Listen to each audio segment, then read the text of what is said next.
Guys, when I first saw Fallen of Albaz, I always kind of knew the card was nuts. Me and the homie Tim, who you've seen on the page numerous times, shout out to Tim, you know, wouldn't have a whole lot of content on Fallen of Albaz without him, so I got to shout him out. But with these new cards, it's definitely taking it in a new direction, so I wanted to talk about it a little bit in this fashion using YUGIOH.com. Shout out to Tim. Again, shout out to him for all the content involving Fallen Albaz. We both saw it one day and both were like, wow, this card's actually insane. I gave him the Fallen Albaz and the rest is history. The first effect of this trap card says, banish any number of branded spells and traps from your graveyard and special summon that many Ice Blade tokens, Dragon Dark level 8 with 2,000 attack, 2,500 attack, and 2,000 defense. The second effect says you can banish this card from your graveyard, then target one of your banished Fallen of Albaz or monsters that specifically list that card in their text to your hand. So you add that to your hand from the banished pile, from your graveyard to your hand. I think that is a really interesting trap card, but it is a trap card and it remains to be seen how relevant that could actually be. Now we have a counter trap card, which is definitely new, and this card is called Branded Condemnation. The counter trap specifically says you can only use one of the first and second effects of this card's name per turn and only once per turn. The first effect says when a spell or trap card or monster effect is activated that includes an effect that special summons a monster or monsters, return a fusion monster or monsters that lists Fallen of Albaz as material to the extra deck,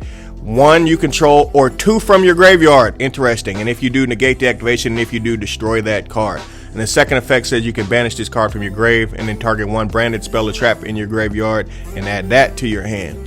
We definitely got to see if there is a card that dumps cards directly into the grave, directly into the banished pile, because that obviously is what these is alluding with these specific cards. And this card is called Mirror Blade, the Ice Blade Dragon, which you can only control one of, and it takes a Fallen of Albaz and one Fusion, Synchro, Exceed, or Link monster.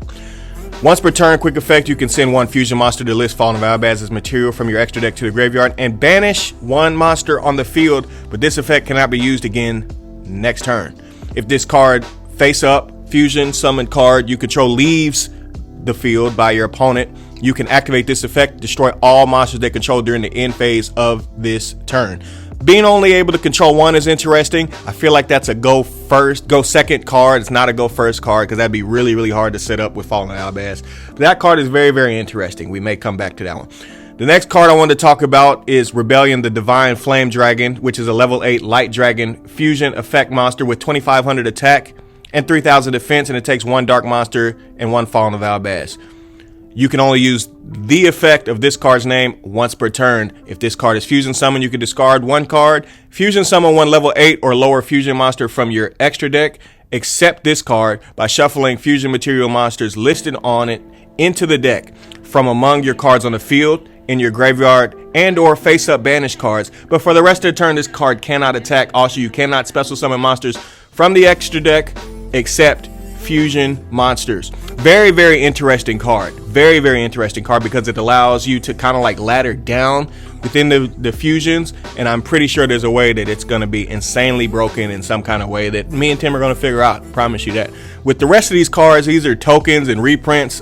Tokens are all really interesting, but they allude to the fact that the cards should have been called something else because most of the names are all very weird, so the tokens will have to go through a name change or it won't really tie into the archetype over here. So obviously they'll have to change.